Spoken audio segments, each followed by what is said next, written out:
Ladies and gentlemen, welcome to another episode of Pounds to Kilos. Is it started? Yep, we are currently in a cut. Oh wait, no, That's take one. take one. Take two. All right, take two. Ladies and gentlemen, welcome to Pounds to Kilos. My name's Ed Morrison, I'm your host, and today I have a very special guest with me, Mr. Brett Fforde. Brett, welcome. Thank you. Do you shake hands on a podcast? Fist bump. Okay, fist bump it is.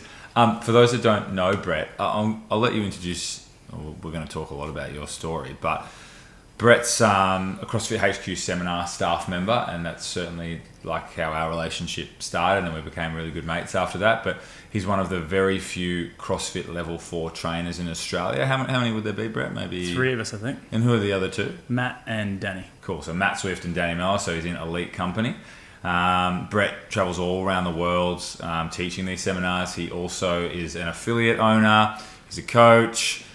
Finished somewhere in the thousands in the Open. Is that a fair call? That is a fair call. Okay, cool. I think it was like 999. 999. Okay, so just outside the... For my age group in Queensland.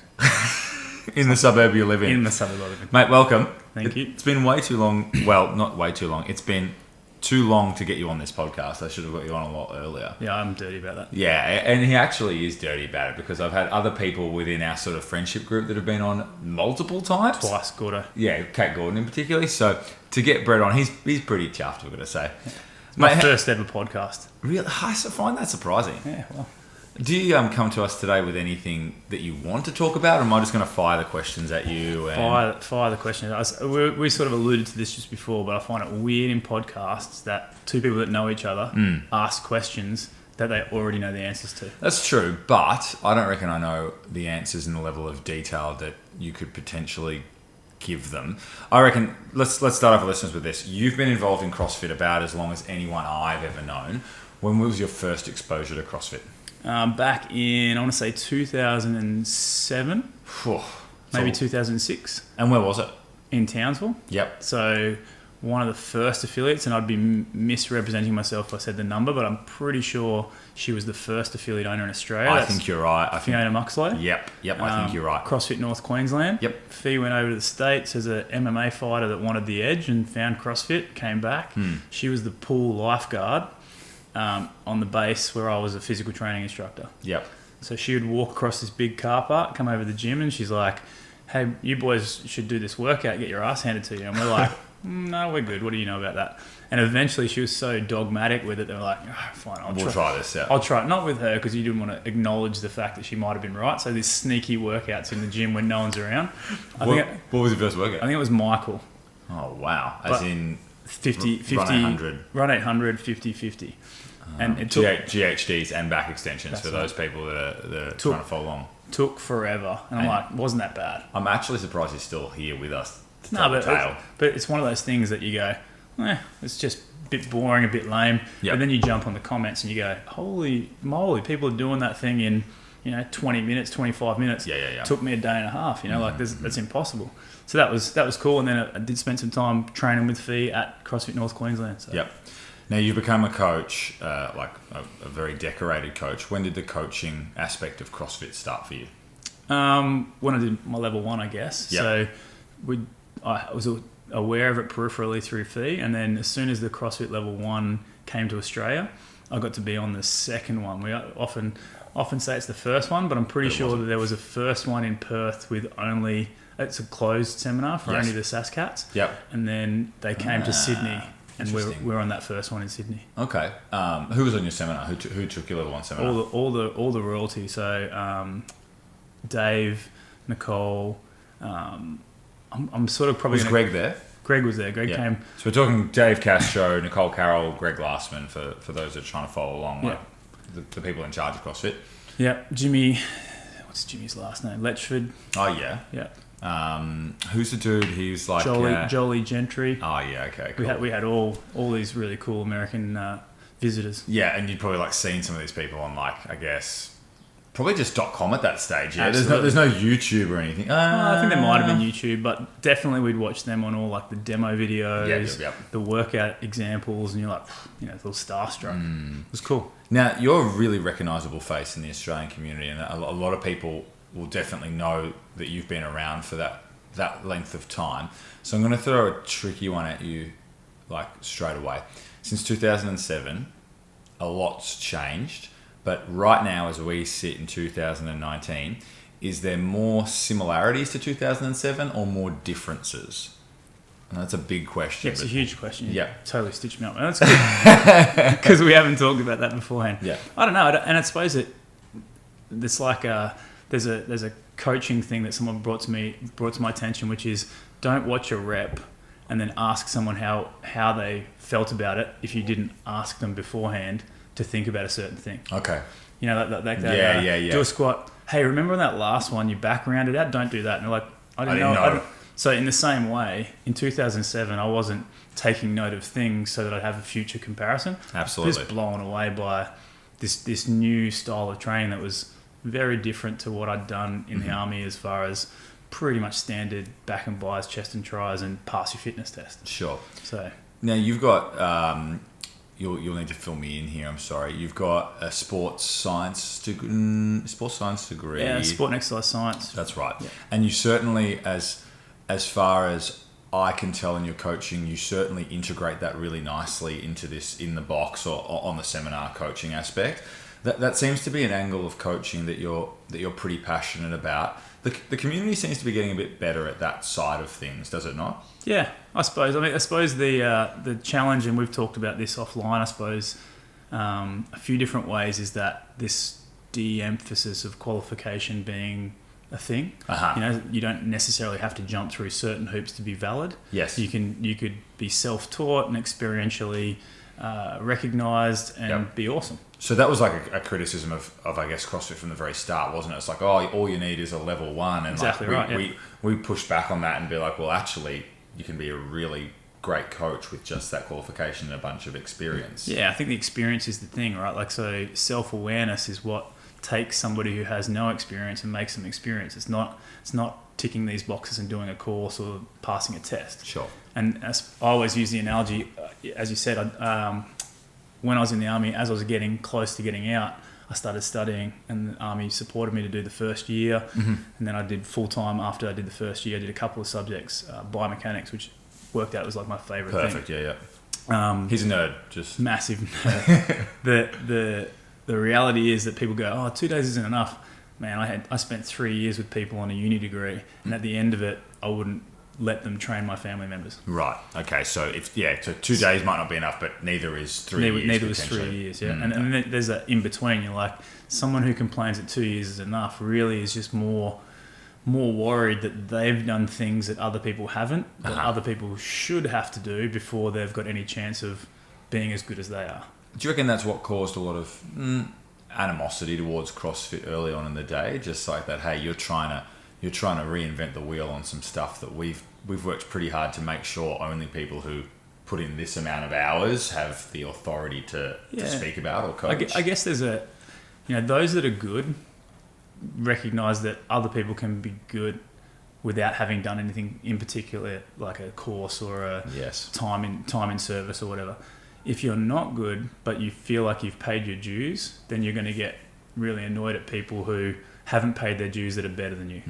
That's my idea. I can't back it up. I actually, as soon as you say that, it really resonates with me, because I think we, in our role, often are trying to identify people who have got natural coaching ability, and often you'll see someone who perhaps hasn't had that many hours, but you think to yourself, this person's got a good eye, this person's got some nice natural coaching ability, and you don't necessarily have to sort of be like, well, this person couldn't be good because they haven't coached before. It's like you can just tell they're a natural teacher. Yeah. Or they've got the right attitude that they want to learn, and you can be obstinate and say, I've just spent 5 years, I'm a master's in exercise physiology, and I think I know everything about everything because I've got a HD and I've got a PhD in how the physiology of the muscle responds to this type of stimulus. Yeah. Like, cool, can you teach that guy to squat? Well, clearly they're doing this and this wrong.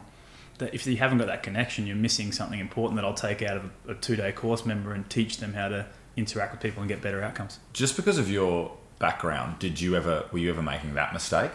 Massively. Okay. Yeah. And if I was to, and I sort of use this, I'm lucky in my role now, I get to mentor. We've played around in the mentor role, and I've got a handful of trainers I get to mentor, and my recollection of being new to staff is always, I was terrible. And apologies to anyone that I was coaching 4 or 5 years ago, but like everything has to evolve. Sure. And that evolution happened through, much frustration from my mentors at the time, no doubt. And that's been really, I guess you have to do it. You have to go from being that, you said, do I ever do that? Yeah. And I still do that. I like to show off that I know big words and and I'm more aware of it. So I'll often truncate it when I start feeling myself on a roll of these are all the muscles I can name from their origins and their assertions. But it is pretty impressive. His anatomy and physiology is actually excellent. Now, if that's an early coaching piece that you were doing, like you definitely had that sort of sports science background. Talk to me about some other things that you learnt early on in the journey that you reflect on now. And I know you said you weren't necessarily looking at them from a coaching perspective, but were there things that you emphasised too much or not enough in the early days? Like, I don't know, competition or you name it. Is there anything that you sort of look back on like, I went through a phase there? No, not that I can think of. I mean, to sort of hark back to the previous piece. Yep. That recognition that you're changing as a coach. Like I can still vividly remember doing a Queensland Weightlifting Association level 1 or whatever the thing was, and already working, I'm pretty sure, or knowing Matt Swift, and he was like, okay, what are you seeing here? I'm like, say something technical that you learnt at university, like, the overextended through the cervical spine is like, look just here, and like, not enough glute engagement, like just rattling stuff off. Yes. The hips aren't opening. Can you see that? Like, I can't see it. And so it's pretty cool. And I think through my whole journey, I still remember, I've got a pretty good memory. I remember being at each stage. So I remember being a fitness leader in the army going, I'm going to run this session and the Sarge is over there and I know he's going to give me some feedback afterwards. So perhaps not being as connected to the class. Sure. I like that I can remember not seeing, because it makes it easy to teach people how to see, and it also gives me a better motivation. So how quickly can we teach you the thing of seeing, which is very teachable and learnable? Yes. If someone can guide you through the steps. And I suppose from that type of experience, you also know why they're not seeing. Like it's like you weren't seeing because that's no frame of reference. Exactly. It's just not a priority in that type of scenario. It had never been taught to you in university for 3 years, and every university course is different. So I'm sure there are some amazing ones out there that have a big strength and conditioning component, but often you've got this sort of one lecturer to 15 to 20 students. There's today we're going for leg exercises, and we'll go out there and do it. I think we offer a better course in as much as we'll spend an hour on the squat. Yes. And there's 5 points of performance. So, you got a good 12 minutes on each point of performance plus practical. It sets people up for success. So it always irks me a little bit. People go, just a 2-day course. Like, trust me, you do that 2-day course and then use the ideas and keep reading through the book. Like, you got to have a great foundation on which to build a good trainer. Hey, this is again a bit of a broad question, but I know certainly from my experience with, I was about to bring the book over. Certainly from my experience, often when I'm grappling with a scenario in the gym or maybe just a concept over and over, and I'm like, I can't reconcile how to fix this issue or what's going on here. And I'm not necessarily talking about something technical. I'm talking about programming or culture. I often realize that when I come back to one of the key teaching points of this book, the answer was there the whole time. Is there a concept in there, or is there something that's been provided from that to the fitness industry which you deem as like, that is the number one thing that that CrossFit has given everyone? Absolutely. The definition of fitness. Okay. I think definition of fitness that Greg came up with is just phenomenal and clarified a missing piece. Yes. To be able to go work capacity across broad time and modal domains, it ticks the box that says most people want to be good at lots of stuff. Yes. And it makes it very quantifiable. Okay. Yeah, I think that's the money in there. So that's the definition of fitness. It's one that it finally has a definition. Why is that useful in the setting of the affiliate? So probably most affiliates, I don't know if you'd be with me on this, but probably don't teach their members the definition of fitness. Like, they would have some understanding of it if you dialed it down. Go on. I guess the definition of fitness being quantifiable is what gave rise to the sport, which is now you can compete to be fitter than each other. Okay. And then that sport is so fun. Sport's fun to play. Yep. So then the affiliates go, hey, we want to have our people come in and play. Yes. So those things sort of mutated into what is now an affiliate that's very sport of CrossFit driven, rather than perhaps being the extension of fitness, which is health, which is work capacity across broad time and modal domains for your lifetime. So let's talk about that sport and I guess if we would call it CrossFit for GPP or let's call it CrossFit. Yeah, I mean, I think of CrossFit that we teach Yep. is a strength conditioning program for everyone and anyone. Yes. And CrossFit, the sport, is trying to find the fittest on earth. Okay. So the boxers or the affiliates that offer that experience of playing sport, as in like, hey, I'm going to rock up to my class on Wednesday morning and I'm going to have a match against my fellow classmates in Fran, and the winner is the person who goes fastest. Yeah.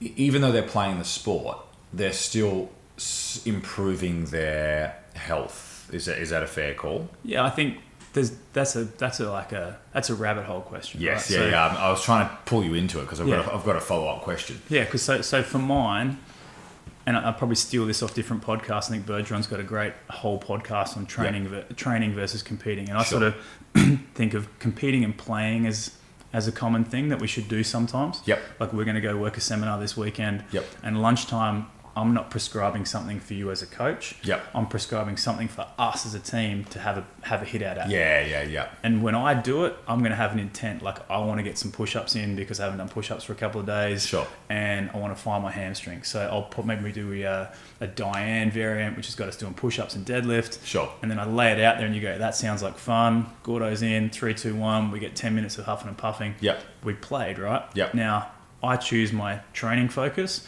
And maybe somewhere in that, because we're playing, I go, I'm not letting him beat me. Yeah. So maybe I lose some of that traiaining focus to get the score, to get the win. Yeah, and I think coaching is about making sure that people aren't always just trying to win. Because at some point, I think one of the things I like in sport is you don't call your own fouls. Okay. You know, that idea. Yeah. You know, the what's the recent one? The World Cup, and old mate knocks it for a 4, and you go, that shouldn't have happened. Yeah. New Zealand was robbed. Yep. But he's not going to go, oh, no, actually, the ump's got it wrong. Yeah. We give up the World Cup. We're just going to take it and run with it. In the same way, if someone's crashing into the bottom of their thrusters in Fran and it makes them go faster, they're not going to stop They're doing not that. inclined to stop because if their focus wasn't on, creating posterior chain engagement at the bottom of their thruster, they're focusing on winning. They're like, well, I'm winning, so why would I make it harder for myself? Okay. So Fran's maybe not it could be a good example, but Fran is one of those ones where if you program Fran, people are going to want to win. Like that's sort of how it goes down. But we just came off the back of some stuff at Charge where we were talking. I think that only works for a while. Yes, okay. Yep, so for 2 years, you can chase down that Fran PB. Yep. And then at some point, you have to have an external intent. Like, I'm going to try and go unbroken on my 21s and then transition quickly to my 15s. Yep. And be scared of that hurting and then see what happens afterwards. Right. And then regardless of the outcome, I can tick the box that I tried to do a thing and I did the thing. Right. So the goal of your effort on something like Fran is not, my goal is to go sub 230. My goal is I'm going to do the thrusters unbroken and I'm going to not chalk up between the thrusters and the pull-ups. Like eventually, right? Okay, so you think about any training stimulus should start with a test. Okay. So if I said to you, hey, let's go do some rowing, you already know, okay, when I 2K row, my best ever 2K row is this, which gives me a pace of this. Sure. If I say to you, let's do... you go, I go, 1,000 meters, and we'll do 5 of them. You're like, 5 of them? Mm-hmm. I'm going to get rest for this long. You're already starting to judge based on your understanding of your capacity. What pace I should go at. What pace you go at. Yep. So if you've never done Fran, this is an interesting concept because when we started doing seminars and when we were part of seminars, it's like, set yourself on fire and see if you can hang on. Yes. And it was brutal, and the experience is just people bacon sizzling all over After the place. the set of 21, pretty much. Yeah. Now people are so much more smart that we go, all right, we're going to do 15 thrusters, 12 burpees, go. You're like, what are you doing? I'm going to do 5 every 30 seconds because it's a manageable pace. And now I go, I can't fault that. Like find a pace. But to find intensity, let's make sure that you're not going slower as it progresses. Yes. Or if you're still doing it easy, let's turn yourself on fire for the last round. I'm going to divert a tiny bit. Where did that come from? Because the art of pacing and whatnot has definitely become I think more... Hinshaw has been the Okay. He's been the most obvious carrier of the message that I can put my finger on. So just so we're clear for everyone listening, Hinshaw Chris is Hinshaw, aerobic capacity. So you really...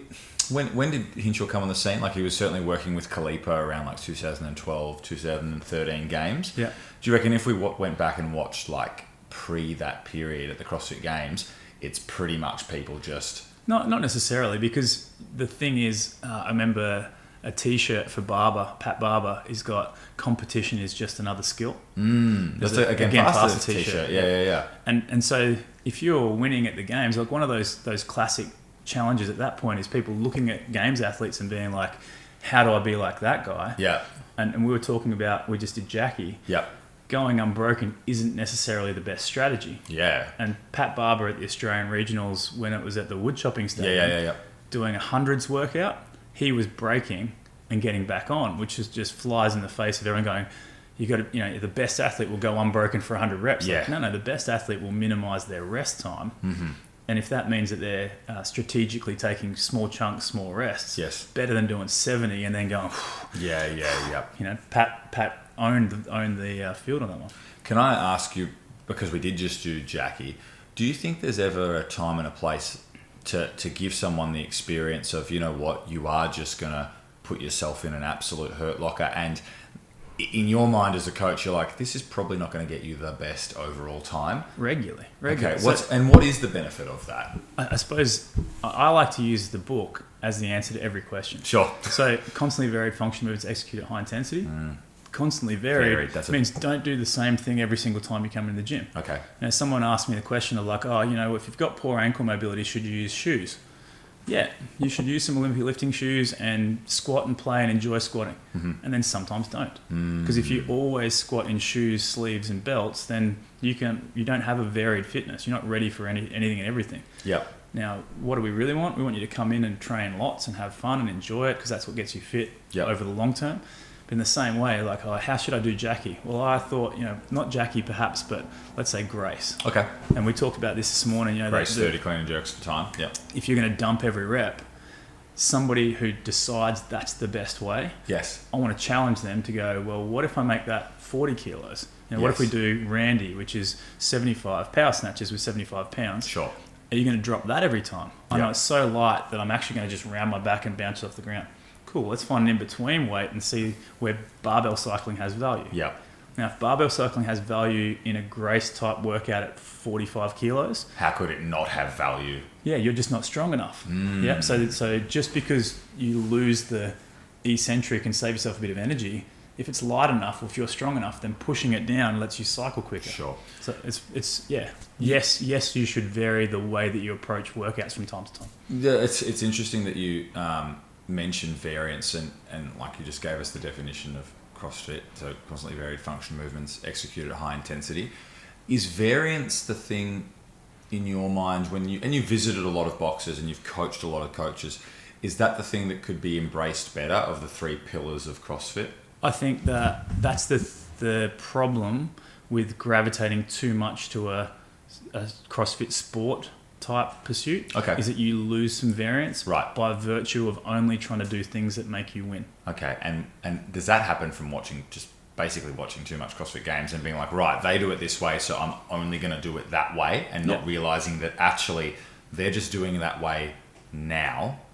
Yeah, exactly. So we talked about, there's two things. One is CrossFit's aware of that. So you watch Dave introducing more dumbbell stuff. Yep. You could argue he's trying to be Dave Castro as a prick and go, you haven't been doing dumbbells, now you're screwed. Or you could say, we recognize that the community is largely just following what the sport does. So let's force them back to what CrossFit's been doing since the start. I couldn't agree more. I think the dumbbells was let's have a look at the effect that the dumbbell in the open has had on affiliates. Yeah. Everyone's got dumbbells now. Well, the real test, if you're a good, I hate saying good or bad. An affiliate that is embraced dumbbells doesn't just have 22.5 and doesn't just have the ones that are required for the open. Or you had them before. Yeah. Before the open ask. Yeah, you can find receipts dated the release date of that workout. There's like, look, we had to buy 10 pairs of 22 and a half. I think that happened a fair bit. Yeah. I wouldn't mind staying with variance for a bit. So what else have you sort of noticed, or some expressions, like you talked about the dumbbells and things like that? The other thing we talked about this morning was, and this is just name dropping, was working with Hobart in Korea. Yep. And we usually, when we go to Asia, they give us a day to sort of acclimate. Sure. And so we were on a Friday upstairs, top floor, doing some squats. Yep.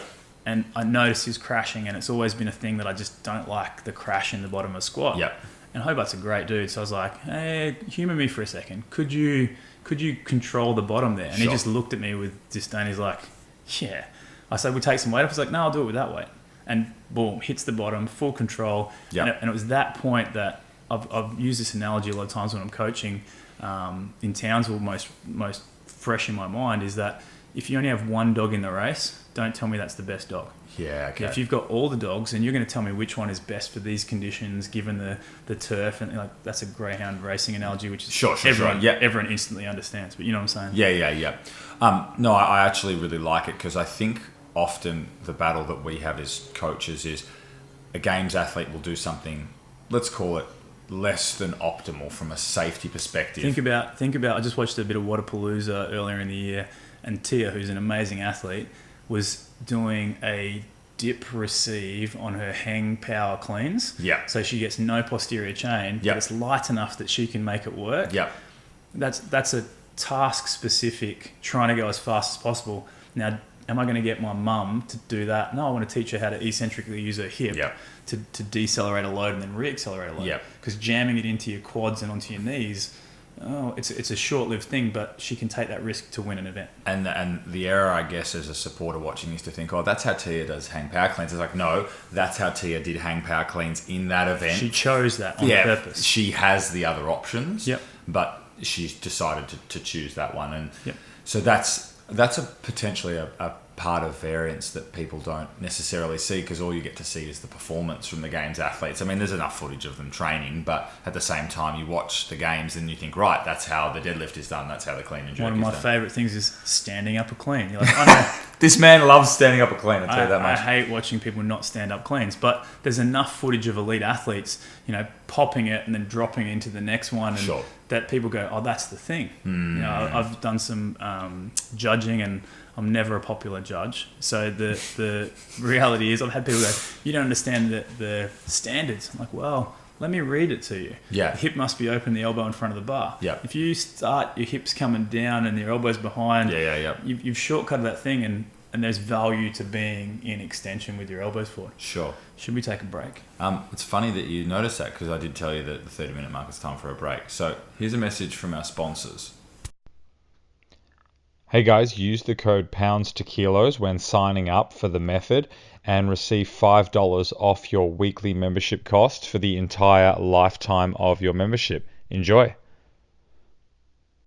You might notice that even though we have an official sponsor, we also always have a coffee from the espresso room. That's because basically I live above this cafe, really nice Greek family. They make great coffee. So if you're ever in Northcote, Melbourne, Australia, use the espresso room. I think I just told everyone vaguely where I live, which is not... Yeah, but you gave a little, because you're not really above it. You're across the...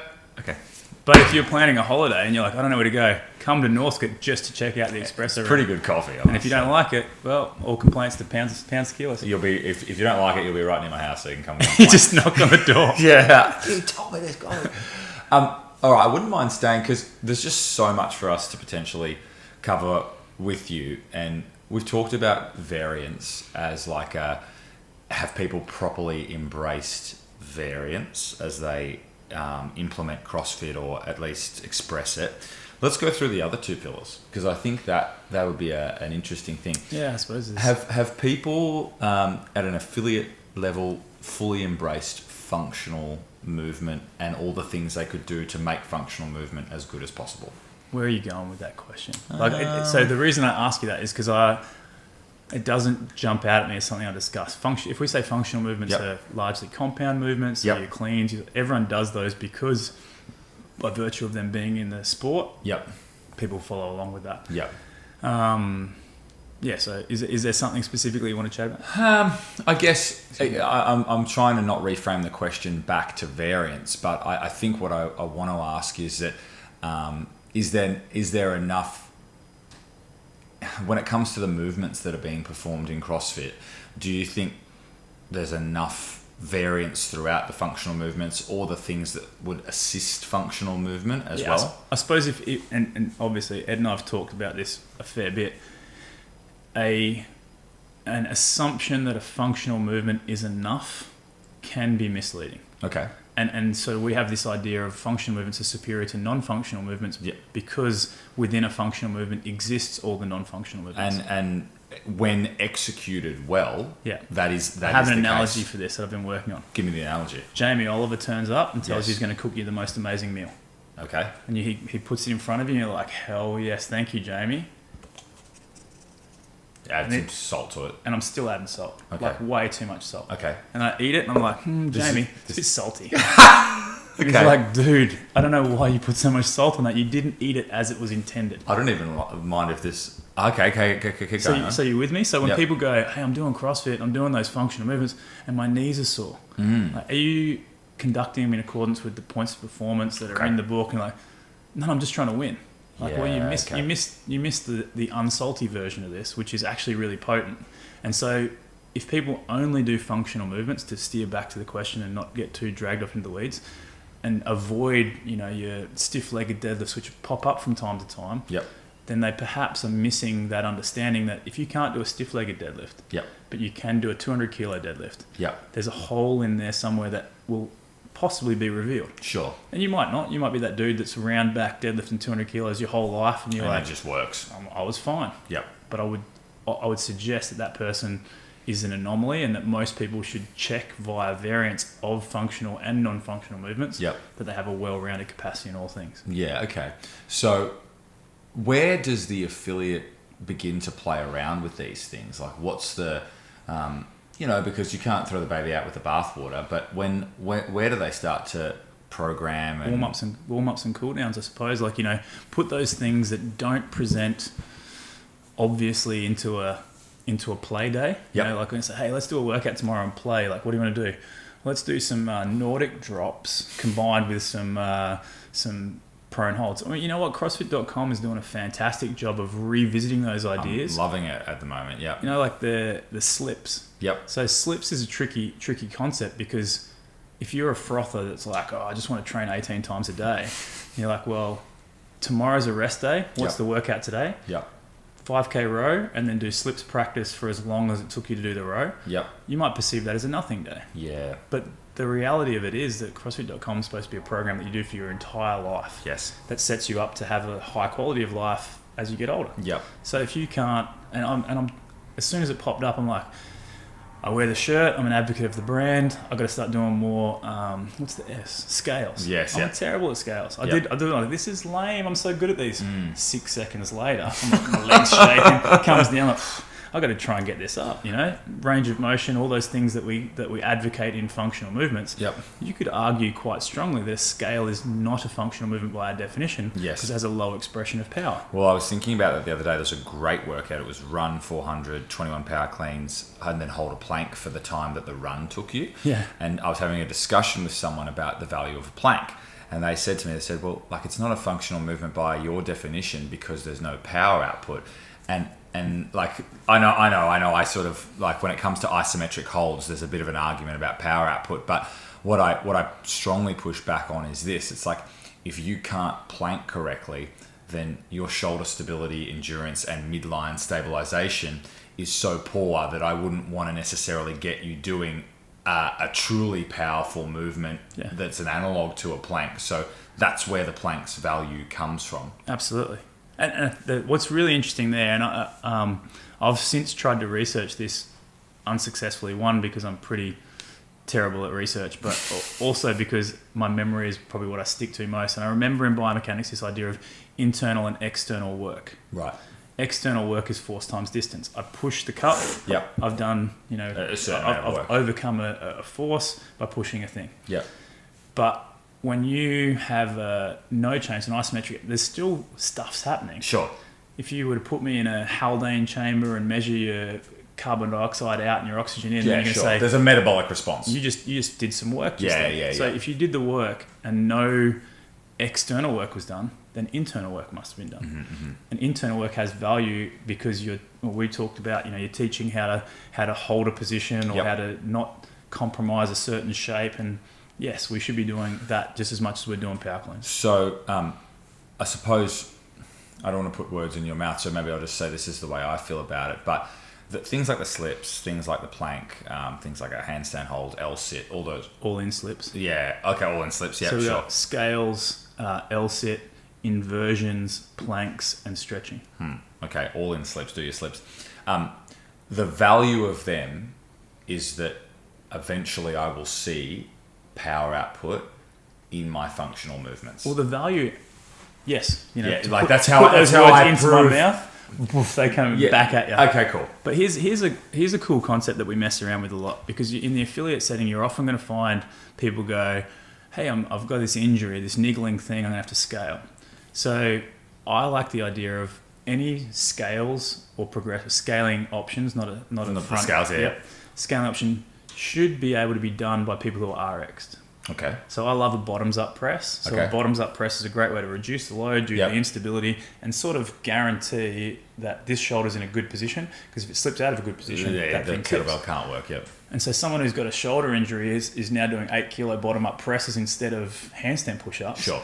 And poor old mate who kips the hell out of his handstand push-ups, like, I'm glad I don't have to do those because they're really, really hard. Yeah. You're like, well, it's like, you can do kipping handstand push-ups, but you can't do them. Something's up there. Now we right? have a problem. So this is the dude that pushes back on the slips. He's like, these are lame. Cool, how long can you hold a plank for?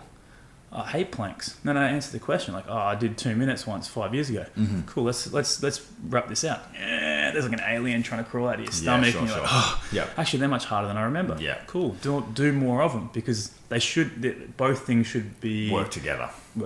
Now, often there is the dude, like, or the lady, dudette. or the dudette, which is like, I don't want to do that. But a lot of the time, it is just like they don't know any better necessarily. So how do you approach it? That's our job. Like coaches are there to champion the program, and you can't champion the program unless you believe in the program yourself. Okay. So I'm a firm advocate of, hey, we're going to do CrossFit Charge CrossFit's program. Yep. Because I'm a coach at Charge CrossFit. Yeah. Okay. Cool. There's obviously a conundrum there. If you coach at multiple boxes, how do you stay authentic to the program? Sure. Yep. But I really don't think that you can, advocate for someone's program unless you have been really doing it or something very similar. Yeah. Okay. Fair enough.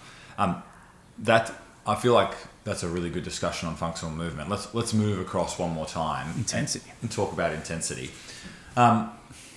Look, intensity for the most part by CrossFit boxers is measured in speed, like what was your time, or how many rounds did you do, or what was the weight on the bar. Would you just say that the main error potentially in the application of intensity is thinking that is the one and only data point that reflects success or lack of success, and really it can come back down to, well, actually, not only did you do it fast, did you do it well? Well, and yes, I agree with that point. And I think again, what's the? I've often tried to distill the book down into some things that I think, if you had 20 seconds, how would you communicate that for someone to go off and research themselves? Sure. So we've got a definition of fitness, which is central to our, and by extension, health. Yep. We've got the program, which is the thing that creates it. Yep. But then we've got this underlying charter, which says, even though the goal is to do constantly varied functional movements executed at high intensity in pursuit of increased work capacity across broad time motor domains for your lifetime, the way to do that best is by using mechanics first, consistency second, and then intensity. Mm-hmm. So those three things all combine in addition to the nutrition protocol. Sure. So when somebody's like, I'm chasing intensity, what I see is sometimes is a faux pas, and we all do it. I love my Beyond the Whiteboard. I'm like, what's my lifetime PR? I missed that. You forget, like, what's the last workout you did that's similar to that 6 months, 12 months? Actually, you're doing okay. Like relative intensity, which is an interesting concept because we often describe your relative intensity versus my relative intensity. Yep. I can consider myself a different person to where you were last year or next year because things happen. You have a different job. You're tighter on your nutrition. You have more discipline, less discipline. And you've got to be a bit nice to yourself around not having this expectation of every time I test, I must improve. Yes. Now, if you're doing everything right, you would hope that proof of concept is, hey, I was training regularly. I'm trying to move well. I'm eating well. I should see PBs. Yes. And I think that will happen. I think that's a really valid point, because my experience is that there's a whole host of CrossFitters that have probably been, well, let's put them around the 2.5 year to 2.5 year plus mark, who will often test benchmarks or lifts, and it won't be a lifetime PR. But my response to them a lot of the time is, well, if I take all the other data points and then I take what you just did in the context of that, you're definitely fitter and definitely healthier. It's just that this particular data point isn't as high as it used to be. And I think that the reverse engineering of an equation doesn't always work, right? Okay, so exactly what I said before. If your nutrition's on point, you're training consistently, and you're moving really well, you should get a PB. Mm-hmm.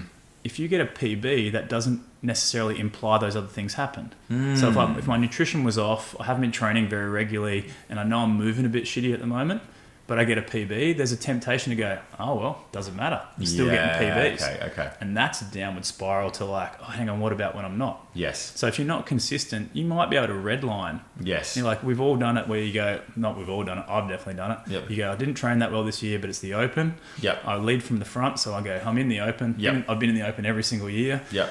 Far out, I've pushed myself to the point where I'm just laying on my back, and someone else will go, that was a good workout. Yeah. You beat me by 1 rep, but they're up walking around and I'm still like, Yeah. So it's just a matter of not fit generally at that point, because you have one data point that exceeds someone else's. Okay, and that's like, to a degree, you could almost get, I'm not going to say lucky, that's not the right term. Yeah, you definitely could get lucky, because you could have things that suit your wheelhouse. Yeah. So, we came in last night and I'm like, all right, I've just been traveling all day.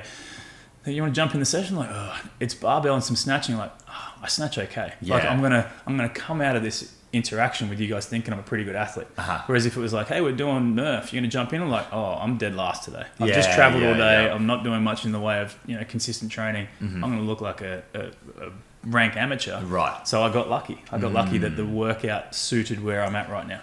Can we tie this back to how affiliates can sort of think about high intensity and what they should be trying to apply when it comes to high intensity? I like this idea. Let's use the cups. Does it help that they're different sizes? Perfect. Okay. So often with intensity, if we think of high intensity as being your hardest possible effort, that's intimidating to a client. Okay. And I've had this example, a lady I've used to coach, 400 meter runs, always she'd dawdle back in. And she's like, I can't run faster than that. I'm like, I know you can. Mm-hmm. In her head, this is what she was doing. This is what I wanted her to do. Okay. She's like, hell no, I don't want to be there. Yep. How do I coach her? I'm going to ask you to do this. Okay. So I'll time it. You just ran it in a minute and 30 seconds, or a minute 50 seconds, because it was pretty slow. Yep. Apologies if that's your best 400 time. That's okay. And then so I go, hey, let's see if we can get 145. She's like, oh, I can do that. Yeah, okay. Sweet, that's all I need. Right. If every time we coach people, and it's tough because you get a class of 10 to 30 people, but we're going to see them regularly. Sure. So if every time it's like run what, who are going to grab? Oh, Ed, what's your target? It's like, oh, I knew you'd hunt me down for these targets. Mm-hmm. No, just same as last time, or do you want to sneak a little bit faster? Yeah. Well, I want to see if I can hold that 145, and then I'll get the last one a bit quicker. Okay. Like, that's increasing your intensity. Yep.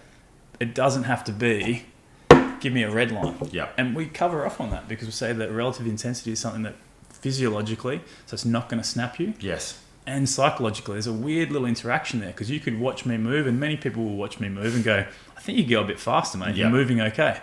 But I know in my head I'm a bit soft. So I'm always going like, how much is left? So I teeter on that line of probably more my psychological boundary rather than my physiological boundary. My body's got more in it, but my head's like, I'm not sure. And that's a training thing. If consistently you go, I can do this thing, then you're more confident to go to that space. Yeah. It's like, I mean, you've used this cup example, but I mean, you can use the cups.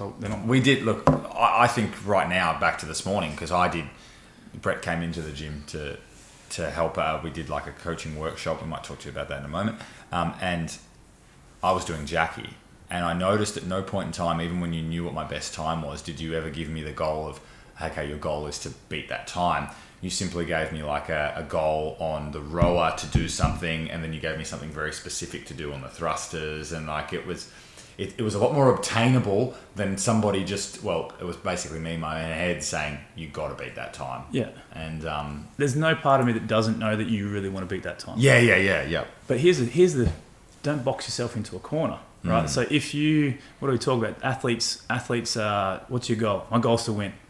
Okay, what's your backup plan if you find yourself in second? Because otherwise your whole thing just fell apart. Yep. Like, it's cool to be obstinate, like, I'm just the best, so I'm going to win. Yep. I remember we had a Townsville athlete that came down for the Harden Up Challenge, and I watched him go from being really, really confident to someone overtaking him. I'm like, dude, get back in the game. Yep. You could still come second, and then it all adds up, but you drop back to 6 because you're like, you decide you can't win. what was your strategy? Get out in front, stay out in front. I'm like, okay, what happens when you're not in front? No, that's the way it's going to go. Like, that's a terrible strategy.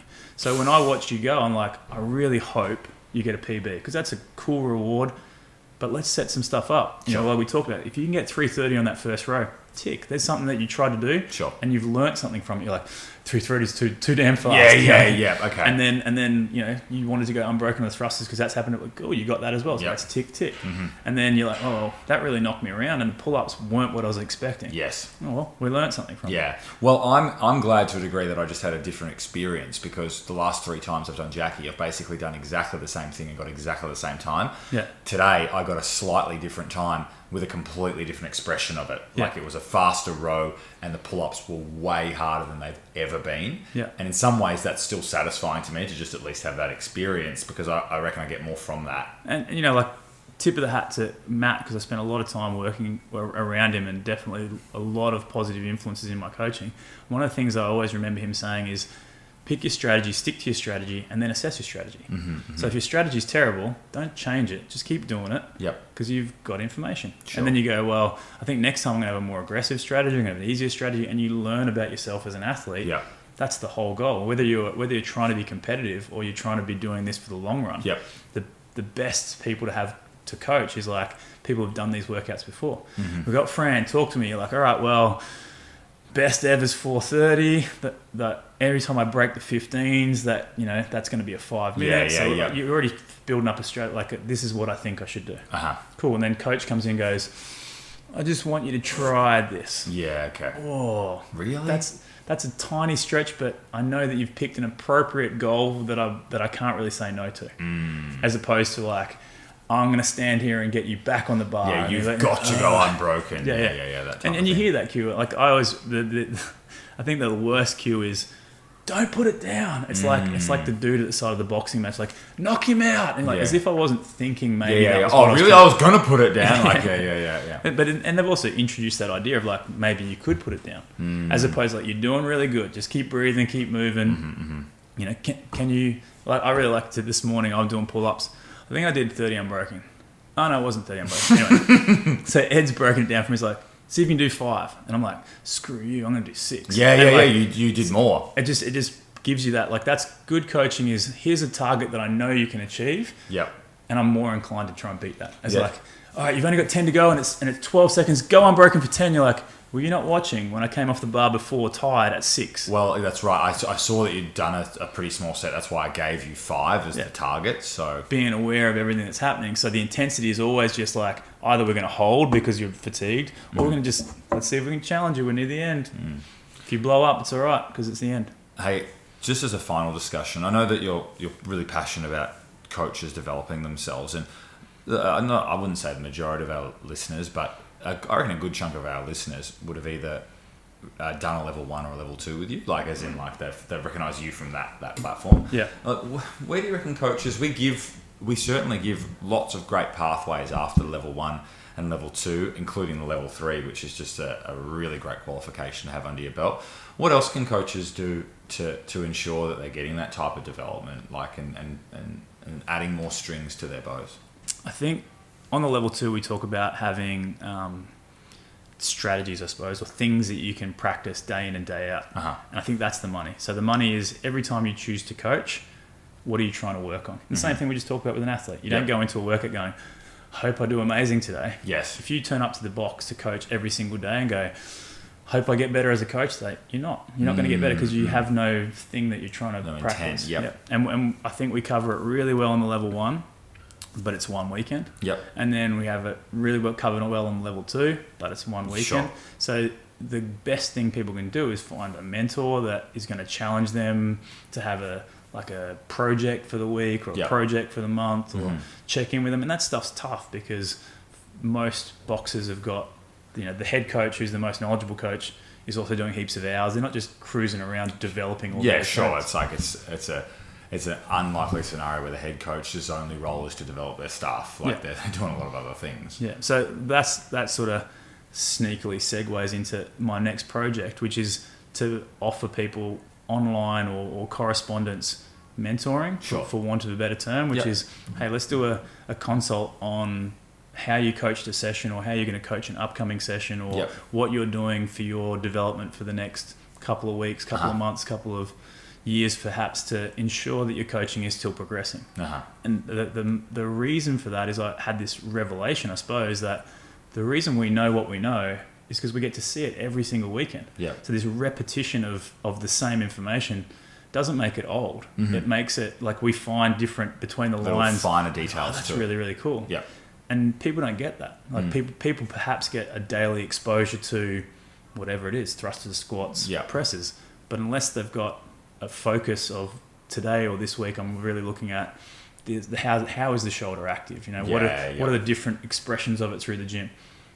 Being challenged to do that, I think that's pretty potent. Do you think do you think affiliates would benefit from, like, I guess their staff sort of running these? Like, there's often like running themes for the members each month, and that's something that you could do with this as well. But within the staff, like, hey, like, guys, while you, like, the goal this month is to do some learning and try to implement some stuff around whatever it is. It could be a particular muscle group or a movement pattern, or even just like a form of communication, like something around coaching. Is that sort of like a way to implement it? I think we were talking earlier. I think the challenge is full-time staff members are few and far between in our community. So a lot of people are part-time, they've got another job. To lay on top of that, like, hey, here's some homework for you. Sure. It has to be what do you call it? Something that can be practiced on the fly. A labour of love. Someone has to decide, I'm enjoying this, but I don't think I'm giving as much as I could to the members that are trusting me to coach them. So I'm gonna chase up my head coach and say, what can I be doing to make myself better? He goes, that's awesome. Yeah. Let's really just focus on this. Yeah. And unfortunately, we have a lot of differing opinions, perhaps, and I think we've got a lot of really cool base concepts. Yep. That if everyone agrees to those, then you can just practice coaching those, rather than necessarily trying to find your niche little special thing that you coach, which puts you at odds with the other coaches and confuses the members. Right. Okay. So I think going forward for coaches to develop is, I always try and simplify coaching. Pick one thing each session that you look for in everybody. Yeah, okay. Now, if you're a really good coach, that one thing sort of gets you started. Yeah. And then you see Ed and you're like, that's right, we were working on your heel drive through the squat. Sure. So I'm going to deviate off to what we've been working on together. Well. Yep. But then remember, the overarching theme for the group is whatever it was, active shoulder. Yeah. And I see Johnny in the corner and hey, Johnny, don't forget we were working on you not doing this thing, so keep squeezing your belly. Still simple cues, nothing has to go crazy. So you don't make that theme so much of the focus that all other coaching gets abandoned? Never, yeah. Like, it just gives you a good start point. And finally, I can only imagine that, like, when you've got that theme, I guess there's a little bit more education that goes for the members as well. Like, they're starting to understand. What are our 6 criteria? Teaching. Teaching is the thing that we perhaps don't articulate as well as we could. Teaching, seeing, correcting. Those are our first 3, and those are perhaps the ones that we can develop skills around the most. Yep. And then your group management, demonstration, presence and attitude are it's still teachable and practicable. Yeah. But if we're not teaching people stuff, then we can't expect them to continue to progress and have a better understanding of what we do. Mate, I think we might call it there. It's been a brilliant chat, and I can imagine, like, you're jelly that you haven't been on twice, but I reckon you'll be on twice pretty soon. As long as I beat Gordo, so maybe a 3rd time after. Okay. Do you know, you've probably seen my outros are just as bad as my intros. I normally convert somebody's lift from kilos to pounds. So you want my snatch from the other day? Yeah, but the problem is that I want to convert it from pounds to kilos. So do you know what your snatch is in pounds? Also, you're going to make me convert it to pounds to give And it then back I'm to going to you. go back to... Okay. How about I give it to you and I'll give you a weight in pounds. Bring it. So you reckon you can get most weights back to kilos? It's only divided by 2.2. You have judged the CrossFit Games a few times. It's more so that I'm a maths nerd. Okay, 335. I'll even map it out for you. So what I'm going to do, 335 backwards is tricky. So it's not 150. It's going to be less than 150. Is it less than 150? 150 times 2 is... Oh, it's 151. Damn it. I think that's what it is. Yeah, you saved me then because I was spiralling out. But Only because I know 325 is slightly less than 150. so you go 150 times 2 is 300 plus 0.2, 0.2. which is 30. So Oh, yeah, okay. So it's like 150. 150 is I reckon it's 330. 152. Because Yeah. 5 pounds. So 152 times 2 is 304. 304 plus 30.4 is... I reckon we've lost most listeners at this point. Yeah, they're like, I'm glad that thing's over. Team, thanks for watching. Hope you got something out of that. Keep converting pounds to kilos. See ya.